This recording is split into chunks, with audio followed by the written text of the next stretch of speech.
तो आज के सेशन में नॉट ओनली हम हैंडराइटिंग के बारे में सीखेंगे but also about the signature, कि आपका जो हैंडराइटिंग है कैसे, वो सिर्फ हैंडराइटिंग नहीं है, वो ब्रेन राइटिंग है। ठीक है। आपके हाथों की उंगलियां वो सिर्फ कोई काम करने के लिए है, लिखने के लिए है, लेकिन उसका महत्व उससे कहीं ज्यादा है। ठीक है। आपके हाथों की उंगलियां उसी तरीके से चलती है जिस तरीके से आपका ब्रेन उस समय एक्ट या रिएक्ट कर रहा होता है।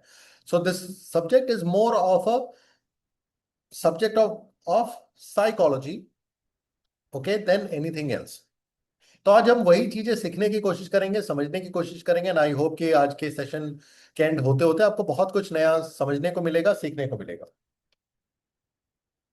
ठीक है। क्या आप सभी तैयार हैं? Yes sir. Yes sir. Ready to learn? आवाज आ रही है? हाँ yes sir. Okay.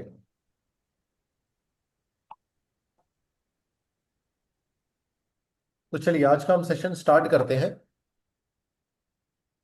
Your hand writing and signature reveals your personality.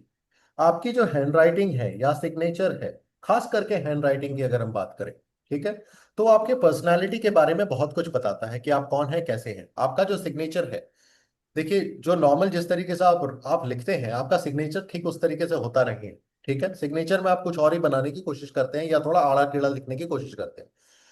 तो ओवरऑल हैंडराइटिंग वो है जो कि आप हैं, आप खुद हैं, आपकी पर्सनालिटी है, आपके जीवन में या पास्ट में क्या चीजें चल रही हैं या अभी क्या चल रही हैं, इसके बारे में आपका हैंडराइटिंग बताता है। सिग्नेचर आपके बारे में वो बताता है जो कि आप बनना चाहते हैं या फिर आप अपने आप को पोर्ट्रे करना चाहते हैं।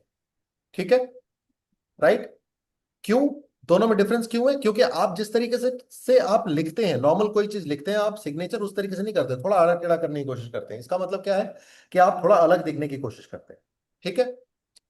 ग्राफोलॉजी की अगर हम बात करें, ये सब्जेक्ट जो है इंडिया में, ऑल्दो ये नई है, नई हम इसलिए नहीं कहेंगे कि ये हम कोई नया सीख रहे हैं, इसलिए नहीं हम इस चीज को बोलेंगे क्योंकि इसको बहुत ज्यादा अवेयरनेस इसके बारे में लोगों में नहीं है, या बहुत कम है, या कुछ कुछ ज्योग्राफिकल लोकेशन पर इसकी अवेयरनेस है। लेकिन वहीं अगर आप यूरोप वगैरह चले जाए, ठीक है, तो वहां पर अगर आप एक ग्राफोलॉजिस्ट है ना, तो आपको एक बहुत ही अच्छे नजर से देखा जाता है। यूजुअली एक ग्राफोलॉजिस्ट होते हैं, वो पुलिस या गवर्नमेंट फेडरल एजेंसीज वगैरह के साथ में मिल करके काम करते हैं, एंड बड़े बड़े केसेस वगैरह को सॉल्व करने में हेल्प करते हैं। ठीक है।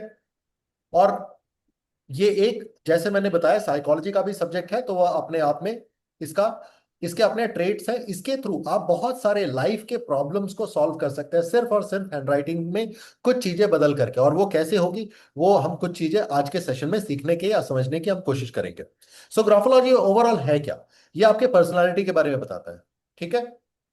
ये आपके ब्रेन, दिमाग के अंदर क्या चीजें चल रही है, वो आपकी उंगलियों के द्वारा कहीं ना कहीं किसी पेपर पर या जहां पर भी आप लिखते हैं, वो चीजें अंकित हो जाती है। और इससे हमें पता चलता है, अगर आप इस साइंस को सीखते हैं तो आपको पता चलता है कि उस व्यक्ति के दिमाग में क्या चल रहा है, वो कैसा है, या उसके जीवन कैसी बीत रही है, या पहले के अगर कुछ पास्ट है उसके बारे में हम जान सकते हैं। सो ग्राफोलॉजी अगर हम ओवरऑल हम बात करें तो दो वर्ड से मिलकर के बनी है, ग्राफोस एंड लोगोस। ग्राफोस का मतलब होता है जो भी आप अंकित करते हैं, या ओवरऑल अगर हम लिखते हैं। ठीक है। और लोगोस का मतलब होता है साइंस, लोगो का मतलब सिंबल भी होता है। So handwriting is as individual as a fingerprint. सबकी हैंड राइटिंग एक जैसी नहीं होती है, हैंड राइटिंग सबकी अलग अलग होती है। ठीक है। अगर आप किसी को कॉपी करने की भी अगर आप कोशिश करते हैं, तो आप 100% कभी भी किसी को भी कॉपी नहीं कर सकते। बहुत सारे फ्रॉड वगैरह के केसेस आते हैं, हमारे पास में भी आते हैं। ठीक है। कि किसी ने किसी का सिग्नेचर फ्रॉड कर लिया, या देखा, या उसमें से कॉपी कर लिया और कुछ चीजें कर ली। लेकिन जब आप उसको सही तरीके से एज अ ग्राफोलॉजिस्ट जब आप उसको मिलाने के लिए जाएंगे, तो आपको वो चीजें पता चल जाएगा कि ये फ्रॉड है या ये चीज असली है। क्यों? क्योंकि 100% वो कॉपी कभी भी नहीं होता। आपकी आपका हाथ, आपका दिमाग यूनिक है, उसी तरीके से आपके हाथों से निकलने वाली जो जो लेटर्स होंगे वो भी यूनिक ही होता है। Key features of graphology and signatures क्या है? It is a way to understand your subconscious mind. ठीक है। आपके दिमाग के अंदर क्या चीजें हैं, ठीक है, उसकी पर्सनालिटी ट्रेट्स कैसी है, रियल पर्सनालिटी की हम बात करते हैं। देखो, दो चीजें होती है। एक, जब आप किसी के सामने जाते हैं ना, मान लीजिए आप कहीं पहली बार आप किसी के सामने जाते हैं, मिलते हैं ना, तो आप अपने आप को हमेशा अच्छा दिखाने की कोशिश करते हैं। लेकिन जरूरी नहीं है कि आप हमेशा अच्छे ही हो या सामने वाला अच्छा ही हो, वो तो दिखाने की कोशिश करता है। जब आप उस व्यक्ति को जानने लगते हैं तब आप जानते हैं कि वो अच्छा है या बुरा है, या वो कैसा है, या फ्रिकल माइंडेड है, या कैसा भी है। ठीक है। ग्राफोलॉजी एक ऐसी सब्जेक्ट है जो कि आपकी असलियत को वो निकाल के रख सकता है। It is a kind of mental photography. इसको मेंटल फोटोग्राफी भी कहते हैं, कि दिमाग के अंदर से जो चीजें हैं उसकी छवि निकालना। जैसे आप कैमरे से अपने आप की सेल्फी लेते हैं या किसी की छवि आप निकालते हैं, दिमाग के अंदर की जो छवि है, जैसे आपका कोई आप ब्रेन की टेस्ट कराने के लिए जाते हैं तो डॉक्टर देख करके आपको बताता है कि दिमाग के अंदर कैसी क्या चीजें हैं। ठीक है। उसी तरीके से ग्राफोलॉजी एक ऐसे सब्जेक्ट सब्जेक्ट है जो कि दिमाग के अंदर की जो सॉफ्टवेयर है वो कैसा चल रहा है इसके बारे में बताता है। ठीक है। और कैसे बताता है? आपके हैंडराइटिंग में। ऑलराइट। हैंडराइटिंग में भी कैसे बताता है कि आपने कैसे उसको बनाया है, उसके ट्रेड्स कैसे हैं। ये जो भी अभी यहां पर स्क्रीन पर करने की कोशिश कर रहे हैं, प्लीज ये कलाकारी ना करिए।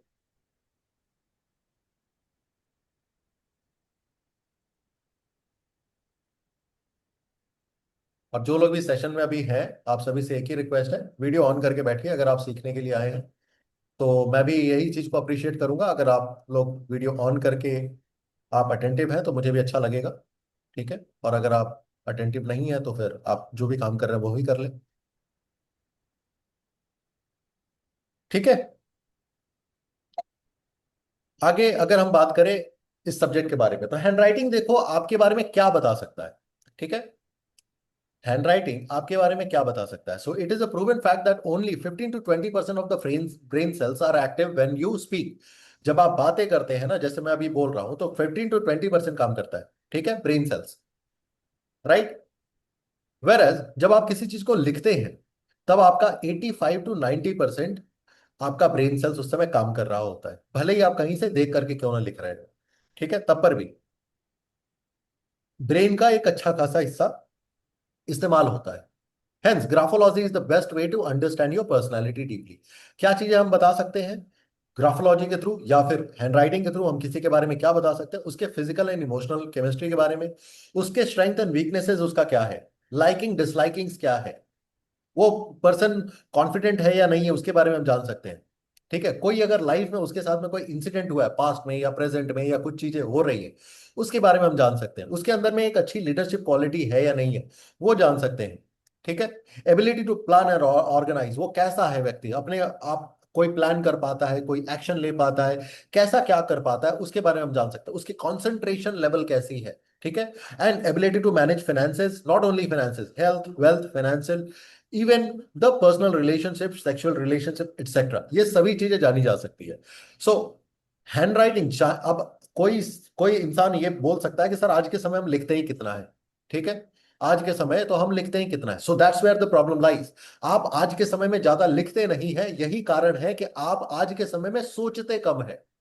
अगर मैं आपको एक सिंपल सी चीज मैं बोलूं, और मैं आपको बोलूं कि 10 + 11 + 12 + 13 + 14 + 15 + 16 + 17 + 18 कितना हो गया, तो आप पता है क्या करेंगे? आप फटाक करके अपना मोबाइल फोन उठाएंगे या फिर कैलकुलेटर उठाएंगे। लेकिन वही अगर आज से 10 साल, 15 साल, 20 साल पहले अगर यही सवाल, यही चीज, यही एडिशन करने के लिए अगर आपको किसी ने बोला होता ना, तो आप कोई भी कंप्यूटर या फिर लैपटॉप या फिर कोई मोबाइल फोन, कोई भी तरह तरह का कैलकुलेटर आपको छूने की जरूरत नहीं होती, आप दिमाग में ही कैलकुलेट करके बता देते। क्यों पता है? क्योंकि उस समय आप ब्रेन जिमिंग कर रहे थे। What is brain gymming? जब आप लिखते हैं तो ये ब्रेन का जिम है। जैसे शरीर का एक्सरसाइज आप कहीं जाकर के कसरत करते हैं, योग करते हैं, उसी तरीके से आपके ब्रेन की एक्सरसाइज तब होती है जब आप ब्रेन को कहीं खर्च करते हैं या फिर खास करके लिखते हैं। क्यों लिखते हैं? जैसे मैंने बताया, जब आप लिखते हैं तो 85 to 90% आपका ब्रेन उस समय एक्टिव हो जाता है। आज आप लिखते नहीं है तो ब्रेन का इस्तेमाल आपका कम होता है। ठीक है। तो चाहे जो भी लिखना पड़े, आपको लिखना जरूरी है, कुछ भी लिखिए जो आपको ठीक लगे। ठीक है। पहले लोगों में एक जर्नल लिखने का, डेली वो क्या चीजें कर रहे हैं डायरी मेंटेन करने की हैबिट थी। आज हार्डली कोई ये चीज करता है ना? सो अब इसमें सवाल आता है कि अगर हम सीख ले, सर अगर हम सीख ले तो हम क्या चीजें रिवील कर सकते हैं और क्या चीजें हमें पता नहीं लगेगी। तो किसी व्यक्ति के थिंकिंग स्टाइल को, उसके सोशल हैबिट या सोशल स्टाइल कैसी है, ठीक है, उसके कॉन्फिडेंस लेवल क्या है, उसके लाइफ में क्या चीजें चल रही हैं, ठीक है, वो उसका ईगो कैसा है, उसका स्ट्रेंथ कहां पर है, वीकनेसेस उसका कहां पर है। ठीक है, वो व्यक्ति कहां पर कंट्रोल हो सकता है, कहां पर वो बहुत ज्यादा एग्जैजुरेट कर जाता है, कहां पर उसको गुस्सा आ जाता है।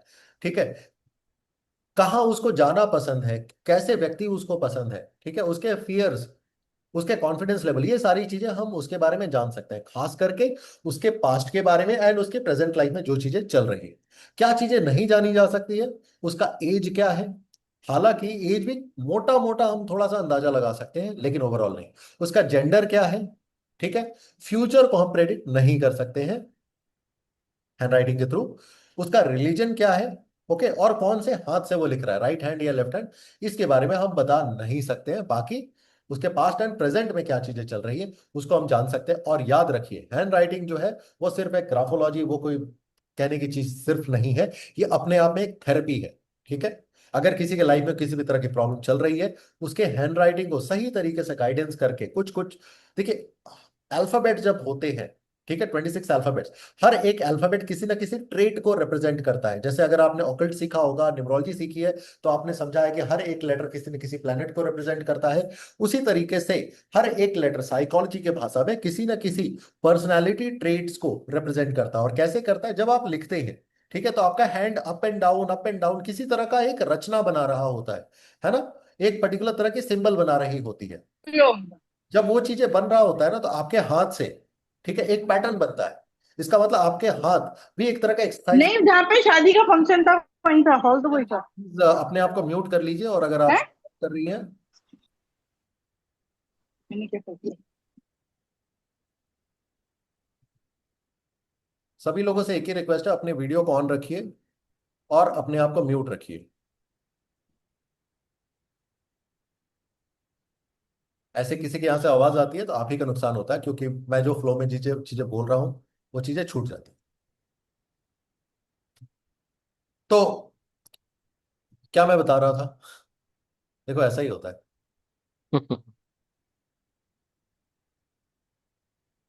क्या बता रहा था,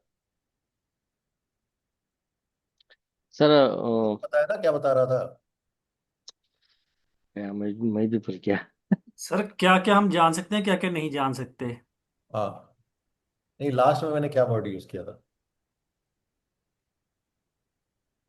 चलो छोड़ो। इतनी जोर से आवाज आए सबके दिमाग से निकल गया। इसमें तेरा घाटा मेरा कुछ नहीं जाता। इतने, वही अचानक चिल। को कि जो किसी पेज में जो ऊपर का जो भाग होता है, ठीक है, वो पास्ट को रिप्रेजेंट करता है कि कितना आपने मार्जिन छोड़ा है। और जो लेफ्ट साइड में का जो मार्जिन होता है, मार्जिन, ठीक है, जहां से आप लिखना चालू कर रहे हो, वो आपके पास्ट के बारे में बताता है। और नीचे का भाग में आपने कितना गैप छोड़ा हुआ है वो आपके फ्यूचर के बारे में बताता है। ठीक है, और जो राइट साइड में कितना आपका गैप छोड़ा हुआ है आपने, ठीक है, वो आपके फ्यूचर के बारे में बताता है। अब इसी चीज को आगे आगे समझ लो। कभी भी किसी के भी आपने कॉपी उठाया, या फिर जो भी आपने लिखा हो उसको अगर आपने उठाया, अगर उनका जो हैंडराइटिंग है, ठीक है, अगर वो फेयरली इवन है, फेयरली इवन कहने का मतलब, अगर आप देखो तो ऊपर में, ऊपर के साइड, लेफ्ट साइड, नीचे का साइड और राइट साइड, अगर आप देखो ये जो आपके स्क्रीन पर है, ये सभी जगह ना गैप ऑलमोस्ट सेम जैसा दिख रहा है ना, ऑलमोस्ट सभी जगह सेम गैप दिख रहा है ना, ऐसा लग रहा है कि बहुत एकदम सजा करके लिखा हुआ है ना। तो ऐसा क्या होता है, जब भी कोई ऐसा व्यक्ति इस तरीके से मार्जिन को बहुत बढ़िया तरीके से यूज करता है, ठीक है, जो कैप्स है एकदम इवनली अगर यूज करता है, तो वो कैसे होते हैं, वो कैसे होते हैं, ऐसे लोग वो होते हैं जो कि कहीं ना कहीं, ठीक है, रूल्स को फॉलो करके चलने वाले होते हैं। ठीक है, वो इस चीज को भी बताते हैं कि हमारा पास्ट जैसा था, हमारा प्रेजेंट भी वैसा है, और हम वैसा ही चाहते हैं अपने फ्यूचर के बारे में भी। ठीक है, उनको अपने पास्ट के बारे में कोई ज्यादा रिग्रेट नहीं होता है। ठीक है, अगर किसी का भी चारों तरफ से अगर आप देखते हो कि मार्जिन सेम है, जैसा आप अपने स्क्रीन पर देख पा रहे हो, ठीक है, तो उनको आप कहीं ना कहीं कह सकते हो कि इनका ये नॉर्मल है। ठीक है, कुछ प्रॉब्लम नहीं है। वैसे और भी प्रॉब्लम हो सकती है, बट इसको हम नॉर्मल कहते हैं। वहीं अगर आप देखो कि टू वाइड मार्जिन, अगर आप देखो बहुत ज्यादा गैप छोड़ रहा है, ऊपर भी, लेफ्ट साइड भी, राइट साइड भी, आप इस चीज को देख सकते हो कि ज्यादा गैप कहाँ छोड़ रहा है। अगर ऊपर में छोड़ रहा है, इसका मतलब क्या है कि वो इस चीज को बता रहा है कि उसके पास्ट में कुछ ना कुछ प्रॉब्लम रहा है। अगर वो लेफ्ट साइड में बहुत ज्यादा गैप को छोड़ रहा है लिखते समय, इसका मतलब बता रहा है कि उसके वो पास्ट से भाग रहा है, मतलब पास्ट में उसके कुछ ना कुछ ऐसे एक्सपीरियंसेस हुए होंगे, ठीक है, जिससे कि वो भागने की कोशिश कर रहा है, ठीक है, या उसको याद नहीं करना चाहता है। उसी तरीके से अगर नीचे का साइड, ठीक है, या फिर राइट साइड, अगर आप देखते हो कि बहुत ज्यादा वो गैप छोड़ रहा है, ठीक है, तो वो कहीं ना कहीं फ्यूचर के प्रति वो बहुत ज्यादा सजग वो नहीं है, ठीक है। वो इस चीज के बारे में बता रहा है कि अभी भी उसके लाइफ में बहुत सारा प्रॉब्लम्स कहीं ना कहीं चल रहा है, ठीक है। एक मेंटल बैरियर के बारे में भी ये बताता है। ऐसे लोग बहुत ज्यादा लोनली होते हैं, ठीक है। वो चाहते हैं, देखो यहां पर अगर देखो तो बीच में सारा कुछ लिखा हुआ है ना, वो चाहते हैं कि लोग उनको रिकग्नाइज करें, ठीक है, लोग उनसे बात करें, उनसे पूछे, कहीं पर भी अगर वो जाते हैं ना तो लोग उनको उनको माने, ठीक है। अगर मान लो ओवरली वाइड लेफ्ट मार्जिन है, लेफ्ट मार्जिन यहां पर देखो, इस ये जो स्क्रीन है, ठीक है, इसमें अगर आप देखोगे तो लेफ्ट साइड में बहुत ज्यादा छोड़ दिया गया है ना, लेफ्ट साइड में बहुत ज्यादा छोड़ दिया गया है। इसका क्या मतलब है, कभी भी अगर किसी के भी, अगर आप कॉपी में देखो और उसने लेफ्ट साइड में बहुत ज्यादा छोड़ दिया है, ठीक है, तो इसका मतलब उसके पास्ट में कोई ना कोई ऐसी इश्यूज हुई होगी, ठीक है, जिससे कि वो भागने की कोशिश कर रहा है, ठीक है, या उससे वो रिलेट नहीं कर पा रहा है। ये पास्ट के कोई ना कोई ट्रॉमा, किसी न किसी प्रॉब्लम को भी रिप्रेजेंट कहीं ना कहीं करता है। समझ आ रहा है, सबको समझ में आ रहा है। उसी तरीके से अगर राइट मार्जिन में, अगर आप इस पेज में देखें तो राइट साइड में बहुत ज्यादा आपको गैप दिख रहा है, ठीक है, लेफ्ट साइड में देखो बहुत कम गैप है, लेकिन राइट साइड में बहुत ज्यादा गैप है, ठीक है। ऐसे में क्या होगा, ऐसे लोग अपने फ्यूचर के लिए रेडी नहीं होते, इन लोगों के अंदर सेल्फ कॉन्फिडेंस की कमी होती है, ठीक है। इनके प्रेजेंट लाइफ में भी कुछ ना कुछ प्रॉब्लम चल रहा है, ठीक है, समझ आ रहा है। ये लोग ना बहुत ज्यादा भयभीत होते हैं, ठीक है, रिस्क टेकर नहीं होते। उसी तरीके से अगर मान लीजिए आप ये चीज नोटिस करते हो कि बड़ा स्क्रैम्बल्ड है, ठीक है, चीजें, या यहां पर अगर आप देखो तो क्रैशिंग राइट मार्जिन, कई बार क्या होता है ना कि लोग लिखते लिखते लिखते लिखते जा करके राइट साइड में ऐसे नीचे एकदम लास्ट तक लिख जाते हैं, कोई मार्जिन ही नहीं छोड़ते, दिख रहा है इसमें, इसमें दिख रहा है ना, वो राइट साइड में कोई मार्जिन ही नहीं छोड़ रहे। इसका क्या मतलब होगा, ये इंपल्सिवनेस को रिप्रेजेंट करता है, ओके। किसको रिप्रेजेंट करता है, इंपल्सिवनेस को। These people face accidents, okay, या मिस हैपनिंग्स, इनके जीवन में मिस हैपनिंग्स वगैरह के चांसेस बहुत ज्यादा बढ़ जाते हैं, ठीक है, ये बहुत डेंजर होता है। अगर आप अपने बच्चों में देखें या किसी के में अगर ऐसा देखते हैं तो उसको रेक्टिफाई करना बहुत ज्यादा जरूरी हो जाता है।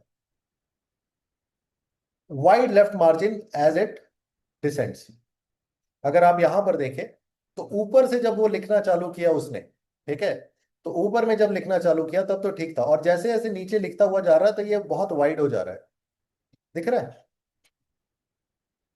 इसका भी यही मतलब होता है कि पास्ट में कोई ऐसी चीज है, ठीक है, कि पहले जो ठीक था अब वो चीजें ठीक नहीं है और उससे वो भागने की कोशिश कर रहा है। देखो ये पास्ट साइड है ना, अगर किसी के भी हैंडराइटिंग में अगर आपको ऐसा दिखाई पड़ता है कि ऊपर में उन्होंने तो ठीक लिखा है, फिर नीचे जाते जाते ना उससे वो भाग रहे हैं, ठीक है, लेफ्ट साइड से वो बहुत ज्यादा भाग रहे हैं, इसका मतलब अगेन ये पास्ट की कोई ना कोई ऐसा ट्रॉमा, कोई ना कोई ऐसी घटना ऐसी हो सकती है जिससे कि वो भागने की कोशिश कर रहे हैं, या वो इस चीज को बता रहे हैं कि वो अब उस चीज को याद नहीं करना चाहते हैं, ठीक है। इस तरीके से करके इसमें और भी बहुत सारी चीजें हम देखते हैं, ये मैंने कुछ आपको एग्जांपल दिया, ठीक है। अगर किसी के भी हैंडराइटिंग में आपको ऐसा दिखता है कि ऊपर नीचे लेफ्ट राइट वो कहीं पर भी कोई भी चीजें वो छोड़ नहीं रहा है, कोई भी गैप नहीं छोड़ रहा है, ठीक है, तो भी ये कहीं ना कहीं डिसअपॉइंटमेंट को रिलेट करता है। समझ आ रहा है? ऐसे केसेस ऐसे केसेस में देखा जाता है कि उनको कोई कोई ना कोई दिमागी परेशानी यूजुअली देखने को मिलती है, ठीक है। सबको समझ आ रहा है नहीं आ रहा है? हाँ। ये सर, सर एक क्वेश्चन लास्ट में पूछूं आपको हाँ, या अभी पूछूं? बोलिए। सर अभी आप बोल रहे हैं कि सब लाइन अगर राइट साइड डैश हो रहा है, तो अगर कोई कोई लाइंस क्या होता है, कभी कभार एक स्पेलिंग होता है जो एकदम लास्ट तक लिख देते हैं, तो भी लेकिन प्रॉब्लम बाकी का। तो भी प्रॉब्लम है। ओके। अगर एक भी जगह और ये आपको कांस्टेंट दिखाई पड़ रहा है, उसको बोला है बच्चे को फिर से लिखो कुछ ना कुछ, ठीक है।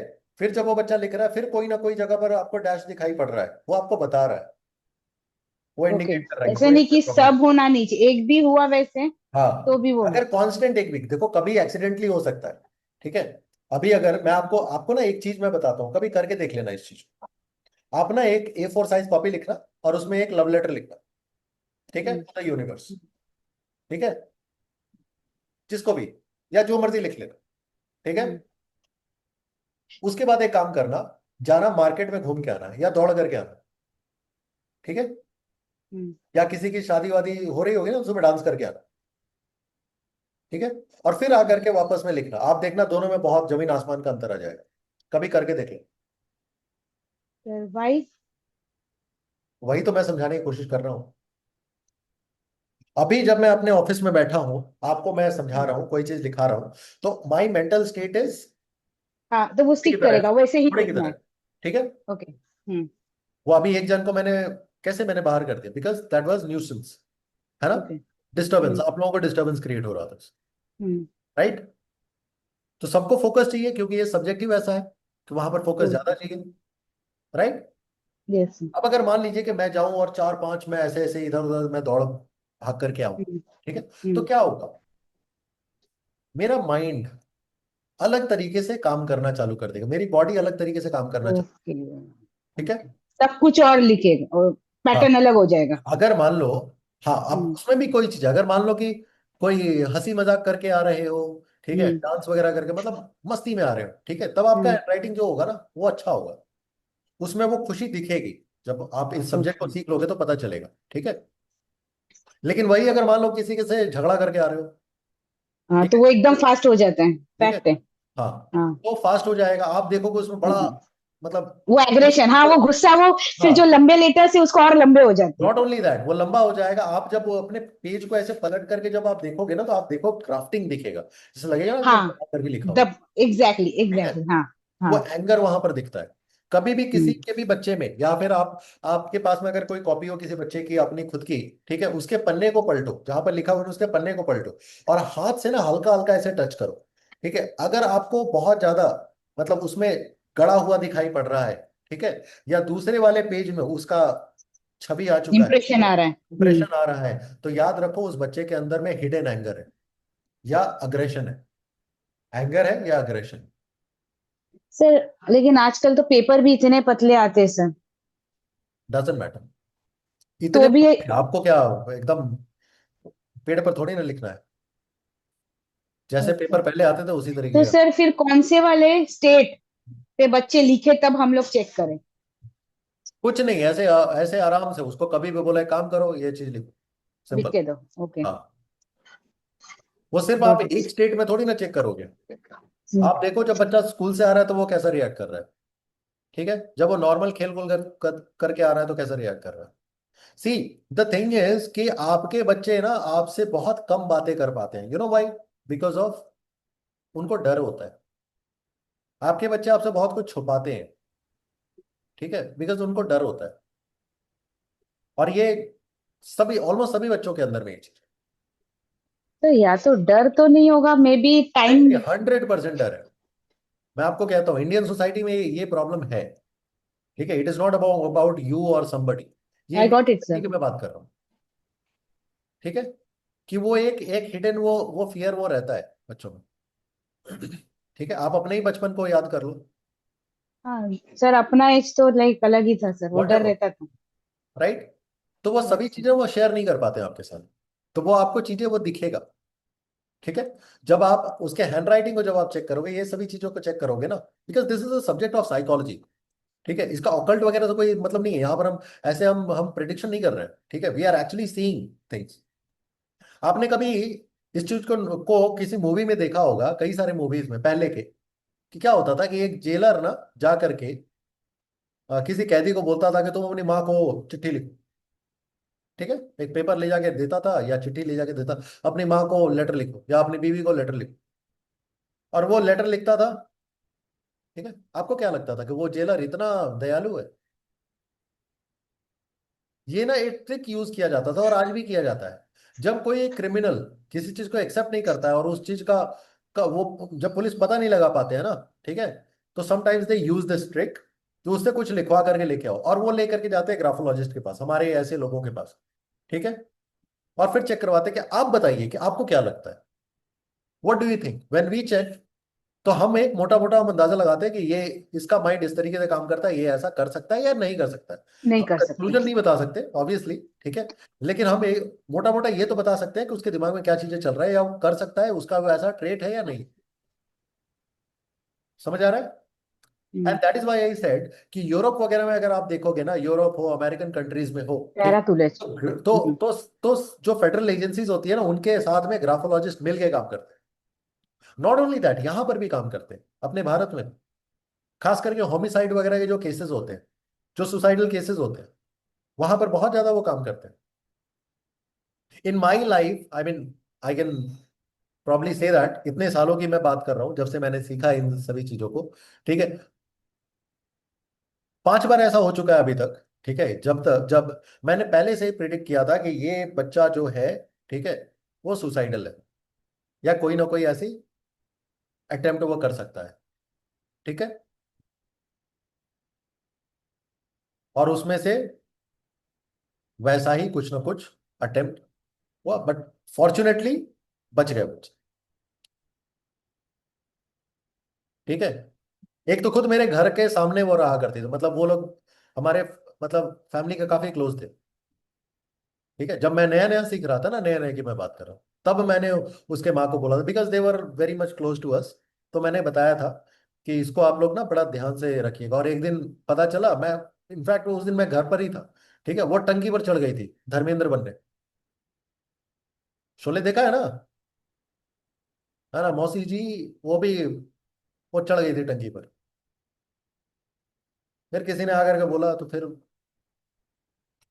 so what I mean to say is that कि these are unfortunate things, right?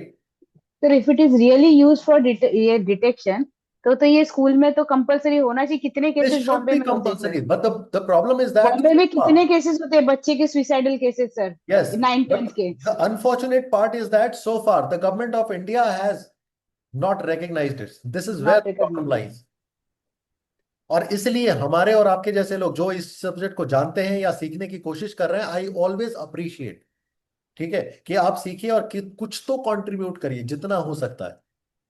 तो स्कूल में जाके तो like we can give also sometime some kind of, वो बोलते हैं ना, ये इन लोग को हाँ, तो कुछ बताए तो कि ऐसे लिखो। आप कुछ नहीं, मैं आपको ये चीज बताता हूँ, मैं कई बार जिन्होंने भी मेरे से सीखा हुआ है या जिनसे मैंने सीखा हुआ है, he is very highly regarded person. ठीक है, वो पुलिस वगैरह सभी के साथ में वो काम करते हैं, मैं आज भी उनके पास में जाता हूँ, उनके ऑफिस में मैं बैठता हूँ, नो, उनकी अपनी डिटेक्टिव एजेंसी है। ठीक है, मैं जिनसे मैंने सीखा हुआ। ओके, तो what I am saying is कि आप लोग इन सभी चीजों को सीख करके ना, you can tie up with schools.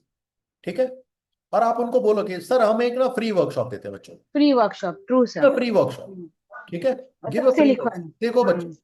Okay, आप जब एक ग्लांस में भी देखोगे ना, मान लो कि अगर 100 बच्चे भी एक ग्लांस में भी देखोगे ना, तो आप फिल्टर तो कर भी पता सकते चले। बच्चे का ज्यादा ट्रेड्स खराब है, कौन सा ठीक ठाक सा है।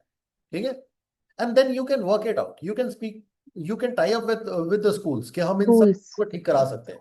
ठीक है। स्कूल्स में ऐसे भी बहुत सारे वोकेशनल कोर्सेज होते हैं, यू कैन। होता है सर, ठीक है। एग्जैक्टली। और पेरेंट्स, खास करके आज के समय में लोग धीरे धीरे ना पेरेंटिंग वगैरह इतने सारे कोर्सेज चल रहे हैं। करते ठीक है। हैं। You can actually tell the parents कि हम इन सभी चीजों को ठीक करा हैं, parent want that, parent want that. ठीक है। People spend 15,000 30,000 rupees just for this thing. ठीक सर है। सब पेरेंट्स को चाहिए सर, सब एब्सोल्युटली। पेरेंट्स को, एवरीबडी नीड्स। ठीक है। और ये मैं एक एक थेरेपी की मैं प्राइस बता रहा हूँ, 15,000 13,000, सॉरी 30,000 रुपी एक एक वो काउंसलिंग की मैं बात कर रहा हूँ। समझ रहे हैं मेरी बात? Then you can tie, there have been instances wherein कि मुझे किसी कॉर्पोरेट में, क्योंकि मैं कॉर्पोरेट वर्ल्ड से आता हूँ, ठीक है, सो मुझे कॉर्पोरेट ने बुलाया और मुझे मुझे बोला कि आप बताइए कि किसका प्रमोशन होना चाहिए। Just think about it. उस पे भी तो सर आप पता कर सकते हो कि ऑब्वियसली बंदे देयर आर कैसे मेनी हैं। Ways to do that. वो यस यस उसमें यस। हैंडराइटिंग का एक पार्ट आता है। ठीक है, कि वहां पर हम्म। मैंने देख करके बोला कि okay this this person is has got, मैंने शुरुआत में क्या बोला, लीडरशिप स्किल बताया था ना। ठीक है। तो वो आप देख सकते हो किसके अंदर वो अच्छी लीडरशिप स्किल है, कौन झूठा है, कौन सच्चा है, कौन कैसा है, कौन फ्रॉड कर रहा है, कौन काम चोरी कर रहा है। होता है ना कि आप देखो corporates, I don't know how many of you relate to corporates. मैं आता हूँ, मैं पास्ट में मैंने बहुत बड़े कंपनी से काम किया, so I know. So they are people, ठीक है, जो कि 9 घंटे का काम 4 घंटे में कर देते हैं, एफिशिएंट पीपल। ठीक है। Efficient people, no doubt about that. Okay, and then you would find out some buttering and chamcha, ठीक है, वेर, ठीक है, वो 12 घंटे बैठे रहेगा और लास्ट में ईमेल मारेगा। ठीक है। लास्ट में भले दिन भर में जाके सुट्टा मार रहा है, कुछ और कर रहा है, पता नहीं क्या किए जा रहा है। ओके, और शिफ्ट ओवर होने के बाद में जाकर के ईमेल मार रहा है अपने बॉस को दिखाने के, देखो मैं कितना काम करता हूँ। यस, लेट होता लेट है ना, इवनिंग्स बैठ के काम होता करो, है ना। यस सर, होता है, बहुत होते हैं। So you can find out these things through the handwriting. Graphology. You can find out yes. these things through the traits. उसके दिमाग में क्या चीजें चल रही हैं। And there are a lot more. This is just the cherry on the cake. मैं just कुछ points बता रहा हूँ। I mean the आप पता नहीं कितने सारे ट्रेड्स को आप पकड़ सकते हो, बीमारियां हम पकड़ सकते हैं। I just show you. ठीक है। इन द कमिंग स्लाइड्स मैं आपको आपको मैं बताऊंगा, ठीक है, कि आप कैसे करके बहुत सारे आप चीजें, स्क्रीन आ रही है क्या? यस सर, आ रही है। ओके। सिर्फ बेसलाइन का आया है और कुछ तो आया नहीं, बेस, हाँ। फिर देर is something called slant. There plant. Is something called slant. Slant क्या होता है? ठीक है, कि जो आप लिख रहे हो, कई बार आपने देखा हो ना, किसी की जो लिखावट होती है वो राइट साइड में टिल्टेड होती है, किसी की लेफ्ट साइड में टिल्टेड होती है, झुकावट, हाँ। है ना। हाँ। वो स्लांट, वो स्लांट भी आपको बहुत कुछ बता रहा होता है। अब जैसे जैसे क्या बता रहा होता है, आप देखिए। आप इस ओके। चीज को देख सकते हो कि राइट साइड में उसका स्लांट है या सीधा है, या लेफ्ट साइड में उसका स्लांट है। ठीक है।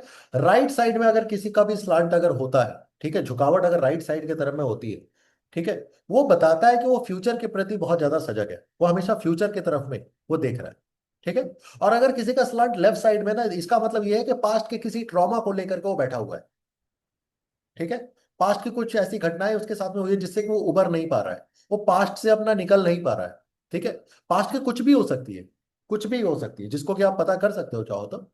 और अगर किसी का स्ट्रेट है देन इट इज गुड। ठीक है। अगर कोई सीधा लिख रहा है देन इट इज गुड। ठीक है।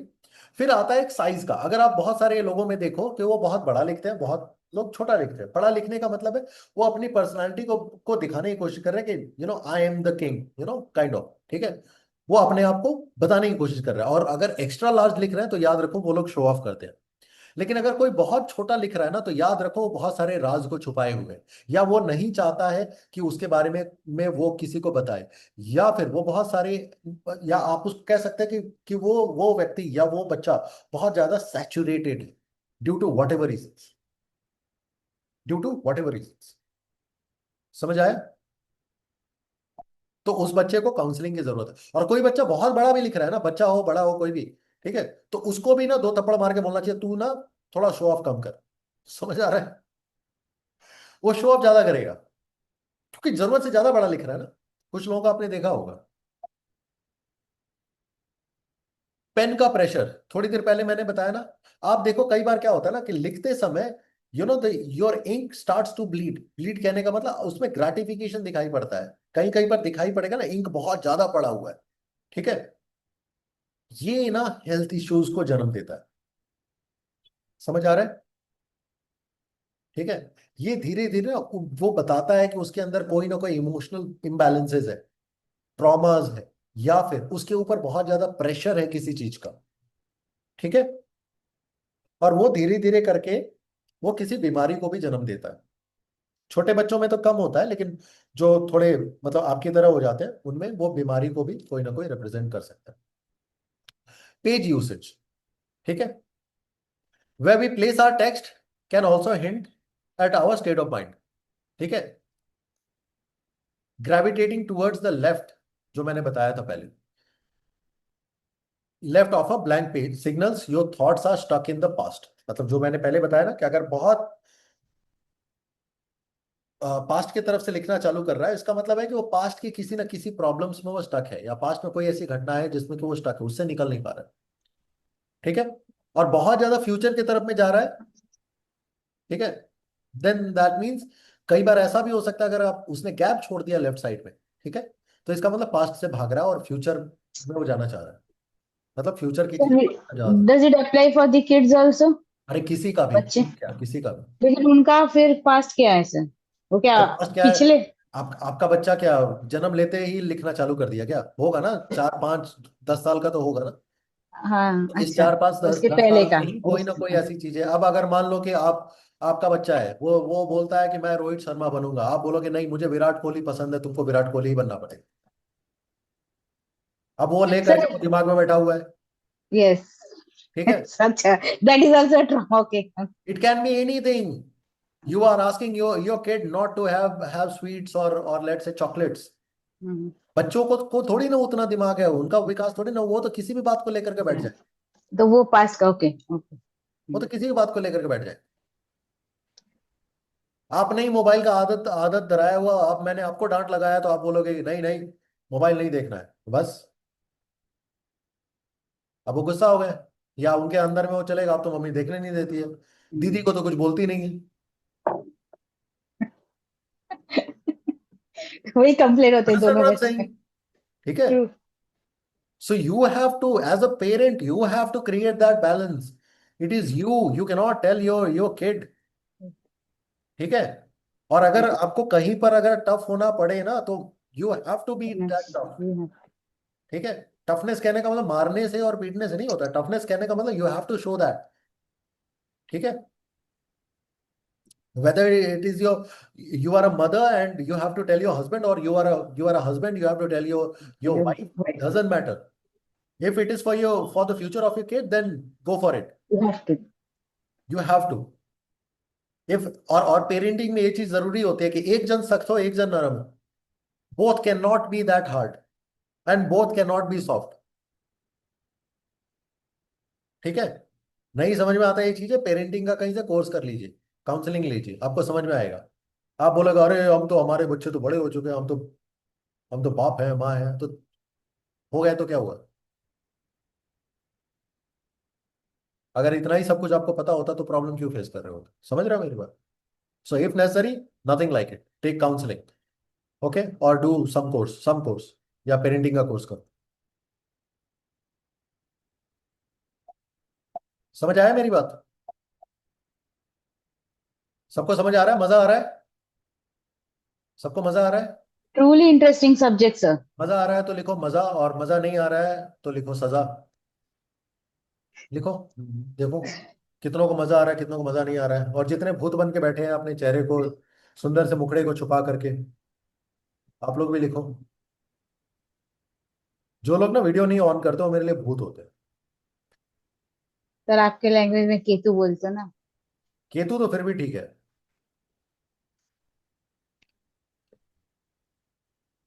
चलो आगे बढ़ते हैं। ठीक है। आगे बढ़ते हैं। चलिए। अब देखो, आज के समय में ना, अगर आप कहीं पर भी जाए तो सब कोई करोड़पति बन रहा है ना। ये कर लो करोड़पति बन जाओगे, वो कर लो करोड़पति बन जाओगे, है ना। सर सर नीचे पैर ऊपर कर लो करोड़पति बन जाओगे। कुछ भी, है ना। आई मीन चलो ठीक है। ऑलराइट। पहले पति तो बन जाओ, उसके बाद करोड़पति। फिर लड़कियां क्या करेगी? पति लोग करोड़पति बनेंगे, लड़कियां क्या करेगी? लड़कियां ही तो लक्ष्मी होती है, लड़कियां ही लक्ष्मी होती है। इस बात को समझना जरूरी है, ठीक है। सो देखो, कुछ ऐसे लेटर्स होते हैं ना जो कि मनी को या एक्शन को रिप्रेजेंट करते हैं, ठीक है। तीन ऐसे लेटर्स हैं जो कि नीचे के पॉइंट पे जाता है, जो नीचे का भाग है, आपको मैंने बताया ना 4 लाइन वाली कॉपी में, ऊपर का भाग, मिड का पार्ट और नीचे का भाग। मिड वाले पार्ट में सारे लेटर्स आते हैं, ठीक है। वाई, जी एंड जे, ये तीन ऐसे लेटर्स हैं जो कि नीचे के जोन में जाते हैं, ठीक है। जब आप लिखते हो तो नीचे के जोन में जाते हैं। अब यहां पर देखिए, आपके स्क्रीन पर है, ठीक है। ये तीनों के तीनों लेटर, वाई, जी या जे, क्योंकि नीचे के भाग में जाते हैं, नीचे पर उसका रोलिंग होता है, ठीक है। ये एक्शन को रिप्रेजेंट करता है, ठीक है, किसी ना किसी तरह के एक्शन को वो रिप्रेजेंट करता है, ओके। जैसे यहां पर वाई जो लेटर है, ठीक है, वाई जो लेटर है, इसका एसोसिएशन मनी के साथ में, पैसे के साथ में। अगर आपके नाम में वाई लेटर अगर आता है, ठीक है, तो इसका संबंध मनी के साथ में है। नहीं आता तो ऐसा कोई जरूरी नहीं है, इट्स फाइन, ठीक है।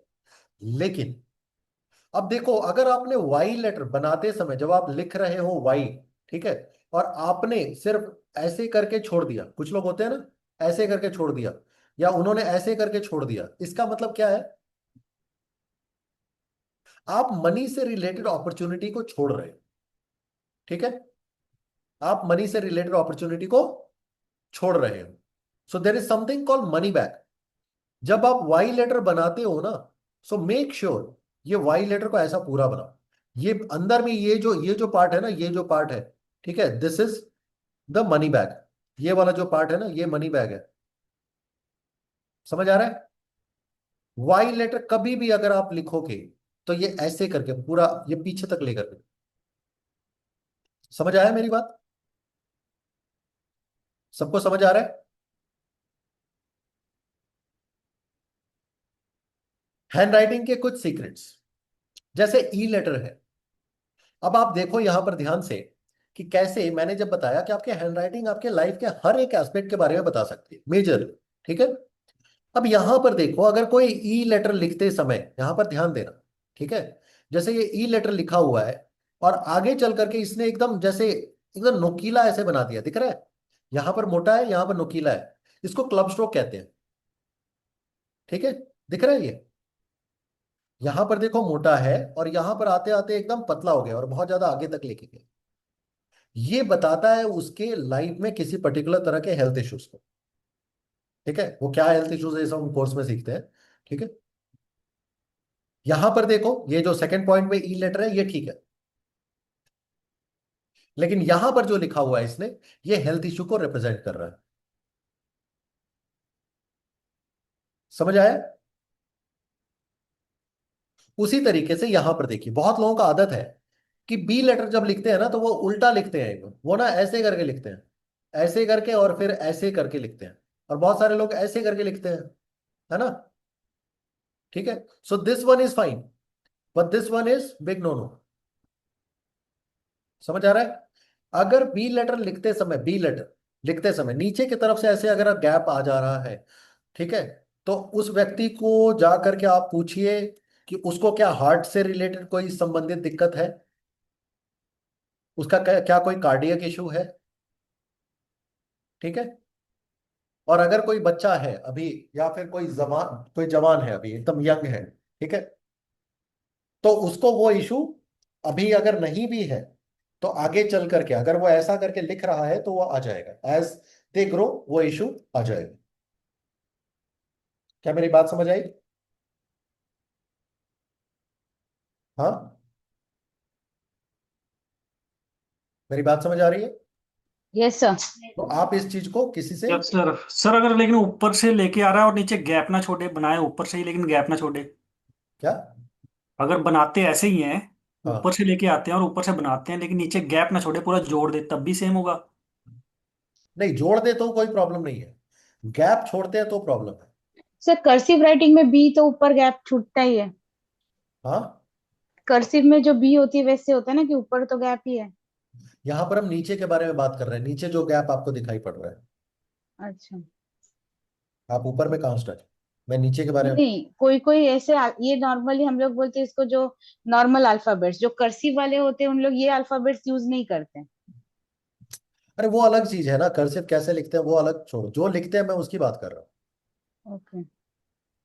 जो कैसे लिखते हैं उसका छोड़ो, ठीक है। हम्म। यहां तक समझ आ गया? Yes sir. Hmm.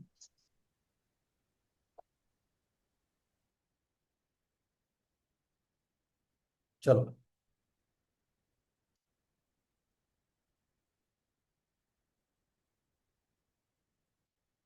Do you trust others? Check lower look in G and Y, ठीक है। ट्रस्ट की जब भी बात आती है ना, वहां पर जी लेटर और वाई लेटर को हम चेक करते हैं कि क्या आप इस इंसान पर विश्वास कर सकते हो, नहीं कर सकते, ठीक है। कैसे चेक करते हैं वो सभी चीजें अब अगेन वो कोर्स का पार्ट होता है। अगर कोई ऐसा व्यक्ति है जो कि अटेंशन सीख कर रहा है, अटेंशन चाहता है, ठीक है, हमेशा किसी के भी लिखावट में चेक करना, जब वो उसकी लिखावट खत्म हो रही है, ठीक है। जैसे मान लीजिए कि अगर कोई इंसान अपना नाम लिखता है, ठीक है, अगर लिख रहा है लेट से, अब जैसे यहां पर ये नीचे तक खींच दिया गया है ना, जब एंड हो रहा है नीचे तक खींच दिया, नीचे तक खींच दिया, आगे तक खींच दिया, जो भी है, इसका मतलब वो व्यक्ति अपने जीवन में अटेंशन चाह रहा है। समझ आ रहा है मेरी बात?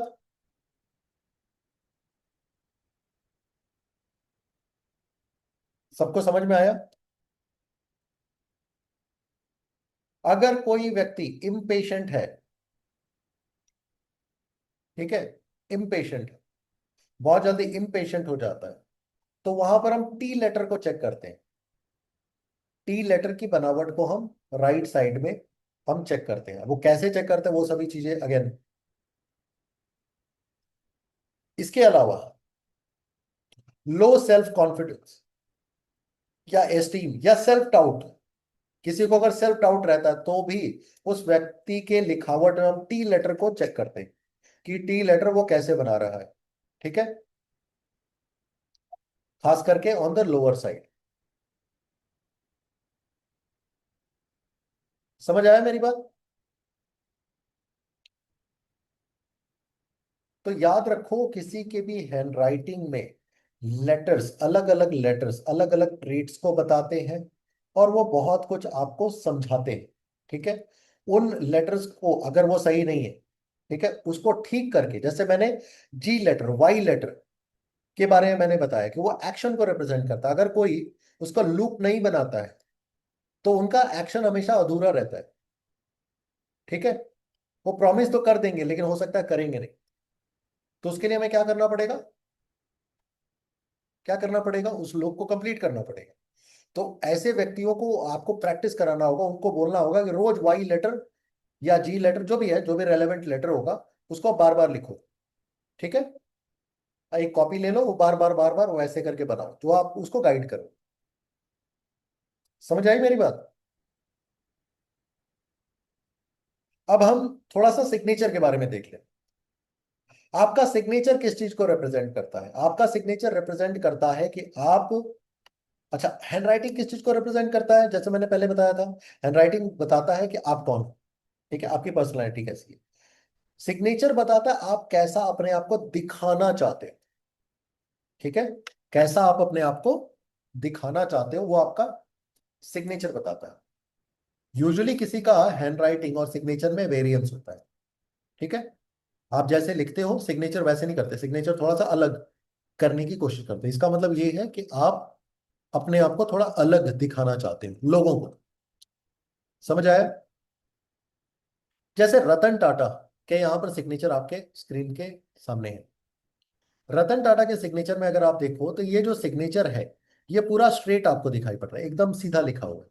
लेकिन वहीं अगर आप देखो तो फर्स्ट लेटर आर ये किस तरफ में झुका हुआ है? कौन से साइड में, कौन से साइड में झुका हुआ है? राइट फॉरवर्ड साइड में। राइट साइड में। राइट साइड में। तो अभी थोड़ी देर पहले मैंने क्या बताया था कि राइट साइड में झुका होगा तो क्या होगा? बोलो, slant on the left, on the right side future को रिप्रेजेंट करता है, फ्यूचर। मतलब वो रिप्रेजेंट इंसान फ्यूचर। फ्यूचरिस्टिक होगा। आप देखो, उन्होंने 2007-8 जो भी था, ठीक है, उस समय उन्होंने क्या बोला कि मैं 1 लाख रुपए में एक गाड़ी निकालूंगा। हाँ। ठीक है, 1 लाख रुपए।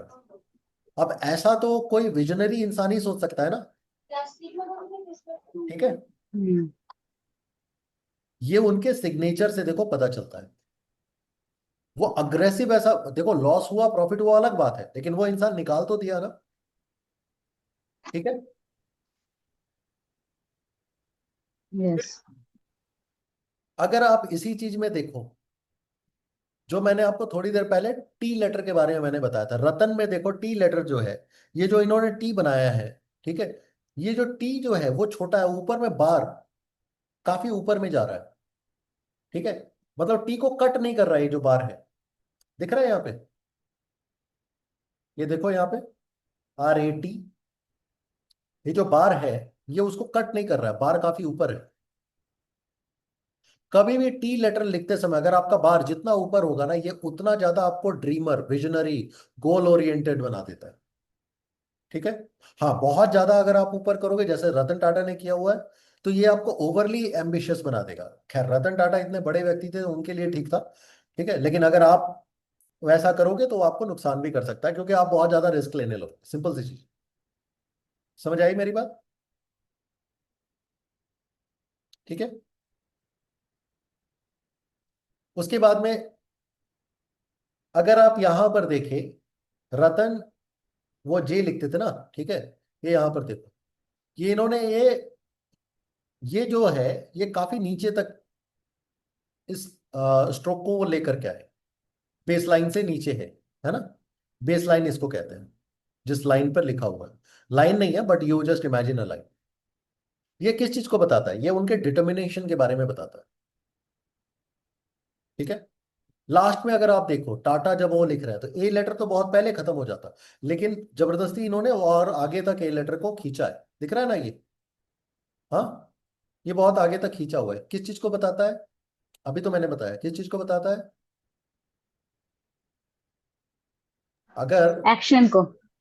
अगर अभी पिछले स्लाइड में ही तो मैंने दिखाया था ना, कि अगर एंड एंड करते समय अगर आपने किसी लेटर को पीछे तक खींच दिया तो वो किस चीज को रिप्रेजेंट करता है? अच्छा, वो जो क्लब स्ट्रोक वाले। नहीं, क्लब स्ट्रोक नहीं। Attention. Attention, attention. Yes attention. Exactly. वो अटेंशन को रिप्रेजेंट करता है। ठीक है, कि he is also attention seeker, which is fine. ठीक है,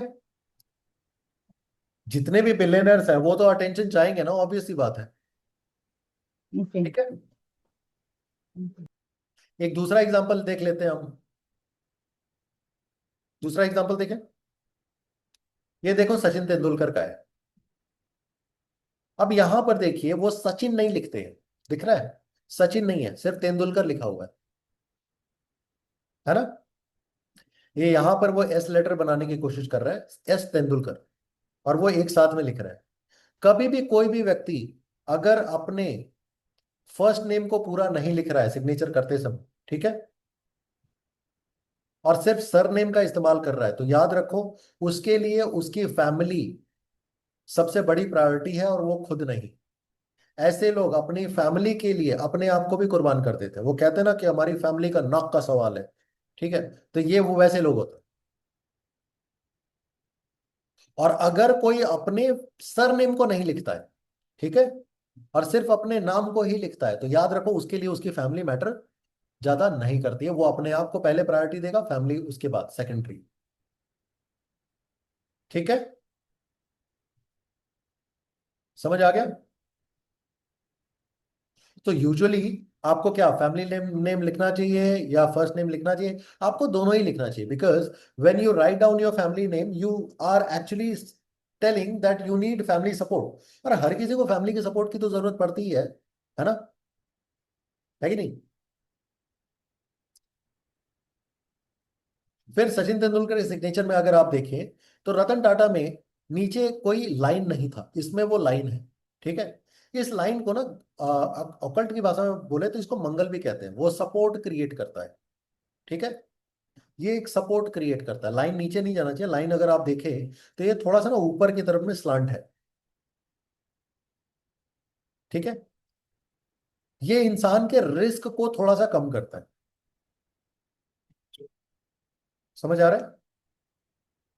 ये रिस्क को थोड़ा कम करता है, मिनिमाइज करता है। और ये इस चीज को भी रिप्रेजेंट करता है कि जब इनको किसी की सपोर्ट की जरूरत होगी जब भी, तो कोई ना कोई सपोर्ट मिल जाएगा। कहां से मिलेगा डजेंट मैटर, लेकिन मिल जाएगा।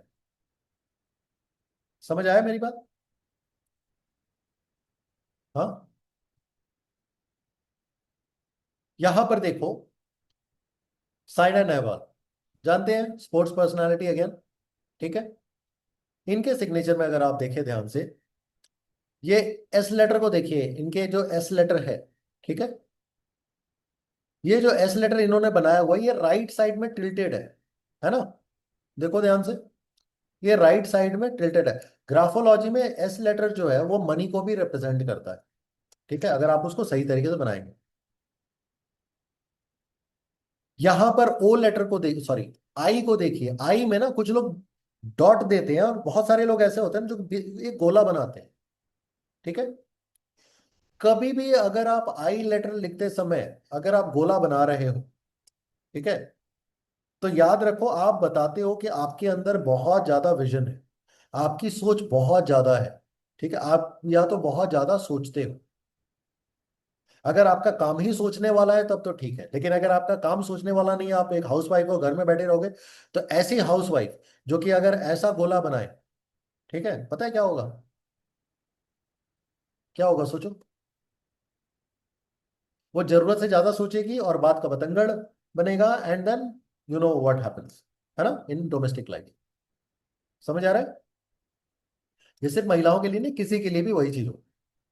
ठीक है, लेकिन अगर किसी का काम ही सोचने वाला है, ठीक है, या उसका प्रोफेशन ही वैसा है जिसमें उसको दिमाग ज्यादा लगाना पड़ता है, तो फिर ठीक है। ओके, यहां पर देखो एन लेटर को ध्यान दीजिए। ये इन्होंने एन लेटर जिस तरीके से लिखा हुआ ना, और ये बैकवर्ड स्ट्रोक किया हुआ है, ठीक है, ये इनका बताता है ईगो के बारे में। ठीक है, यहां पर ये हेल्दी ईगो के बारे में बताता है जिस तरीके से इन्होंने लिखा हुआ है। ठीक है, कि शी इज वेरी कंपेटिटिव, क्योंकि वो स्पोर्ट्स पर्सनालिटी थी, ये कंपेटिटिवनेस को भी बताता है। आप देखो, साइना नेहवाल के सिग्नेचर को अगर आप देखो, so this is a combination of Sachin Tendulkar signature and Ratan Tata. Ratan Tata के सिग्नेचर में लास्ट में उन्होंने ए लेटर को खींचा था, इन्होंने एल एल लेटर को देखो कहां तक खींचा हुआ है, दिख रहा है? हाँ, इसका क्या मतलब है? Attention seeker. Obviously sports personality attention तो चाहेगी। और यहां पर देखो, जैसे सचिन तेंदुलकर के सिग्नेचर में था, नीचे एक बेस लाइन था, इन्होंने भी बेस लाइन दिया हुआ है, लेकिन ये पूरा नहीं दिया हुआ है, ये शुरुआत से लेकर के अंत तक नहीं है, बीच में। ठीक है, बहुत सारे लोग ना ऐसा भी करते हैं, नीचे ना डॉट दे देते हैं, एक डॉट या दो डॉट। ठीक है, मेल्स के लिए, अगर आप मेल हैं, पुरुष हैं, तो नीचे डॉट देना आपके लिए ठीक है। अगर आप महिला हैं तो कभी भी नीचे मत डॉट दिया करिए, आप जिद्दी हो जाए। समझ आई मेरी बात? महिलाओं को नीचे डॉट नहीं देना चाहिए। ऐसा देखा गया है कि वो कई बार बहुत ज्यादा क्या होती है, जिद्दी हो जाती है, स्टबन हो जाती है। एक और सिग्नेचर को हम देखते हैं, फेमस पर्सनालिटी डोनाल्ड ट्रंप। जानते हो आप लोग डोनाल्ड ट्रंप को? जानते हो आप लोग? हाँ, कौन से कार्टून में देखा है? किसी कार्टून में देखा है आपने डोनाल्ड ट्रंप को? नहीं देखा? हाँ, तो अभी आपको, जीना है तो जानना ही पड़ेगा उसे। सो अगर आप डोनाल्ड ट्रंप के सिग्नेचर को ध्यान दें, ठीक है, this is a very very what I would say is that a signature that one can study.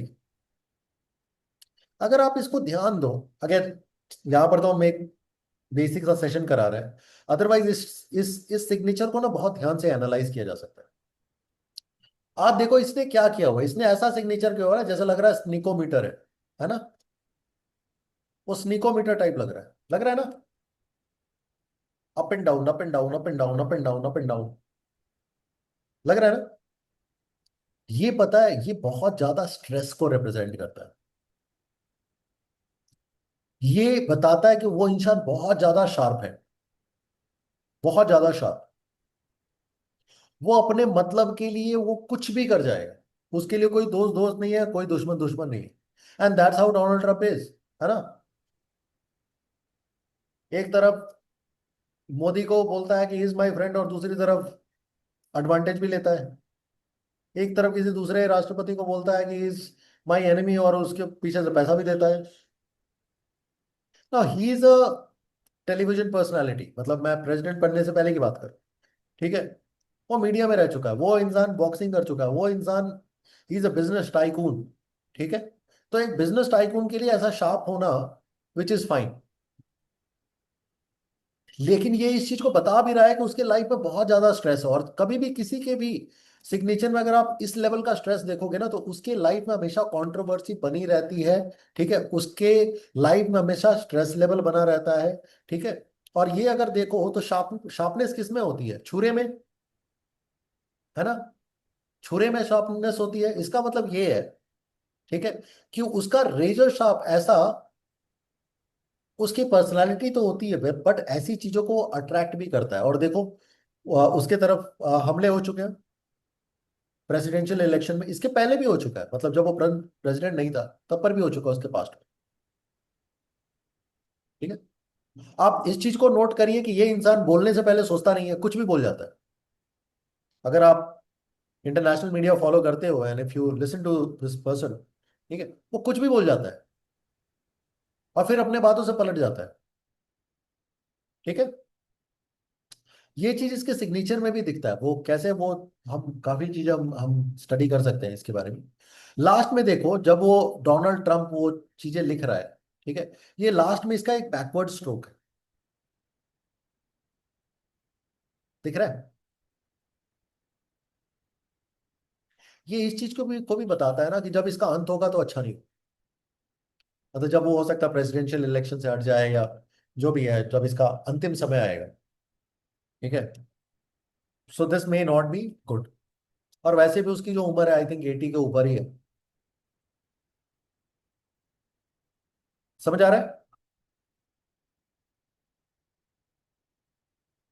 ऐसे सिग्नेचर हम किसी को भी, या दुनिया को कोई भी ग्राफोलॉजिस्ट किसी को भी सजेस्ट नहीं करेगा, ठीक है? Not so good. क्लियर? समझ आया? Yes sir. सिग्नेचर जब भी आप करेंगे, आप अपने पूरे नाम को लिखिए, दैट इज गुड, ठीक है? जितना साफ साफ आप लिखोगे उतना अच्छा है, ठीक है? अगर आप सोचोगे कि भाई हम बहुत आड़ा टेढ़ा लिखेंगे कि कोई कॉपी नहीं कर पाएगा, देखो कॉपी करने का ना, ये डोनाल्ड ट्रंप के भी बहुत सारी। सिग्नेचर कॉपी हो चुके हैं, ठीक है? तो वो करना चाहे ना, तो कुछ कुछ भी भी कर प्रॉब्लम है। सकते। जितना साफ लिखोगे आप अपने लाइफ में, उतना ज्यादा अबंडेंस को अट्रैक्ट करोगे, उतने पॉजिटिव लोगों को अट्रैक्ट करोगे, और उतने सीधे लोगों को अट्रैक्ट करोगे। जब आप इतने आड़े टेढ़े चीजें लिखोगे ना, तो आप अपने लाइफ में सारे आड़े टेढ़े लोगों को ही, ठीक है, अट्रैक्ट करते हो। क्या मेरी बात समझ आ गई? हाँ। सो विद दिस आज का हमारा सेशन बिल्कुल। होता है खत्म। अब अगर आप में से किसी को भी कोई सवाल होगा तो वो हम ले सकते हैं। आप में से किसी को भी ये अगर कोर्स सीखना है, ठीक है, तो हमारी कोर्स कल से स्टार्ट हो रही है। You guys can join if you want, that's up to you. और आप में से कोई भी अगर इस कोर्स को ज्वाइन करता है, ठीक है, तो you will get a discount on this course. Usually the course fee is 24,000 plus GST, but if you join tomorrow you will get a good amount of discount, provided you register it today. जिसको भी करना होगा आप मुझे message करके आप पूछ सकते हो। और अगर कल से कोई ज्वाइन कर रहा है तो you will also get a free signature correction. वो मैं खुद ही आपका सिग्नेचर उसमें मैं करेक्शन कर दूँ। अभी गुड। सो विद दिस अब मैं आप लोगों के सवाल जवाब लूंगा। अगर आप में से किसी को भी कोई सवाल है तो सवाल पूछ सकते हो।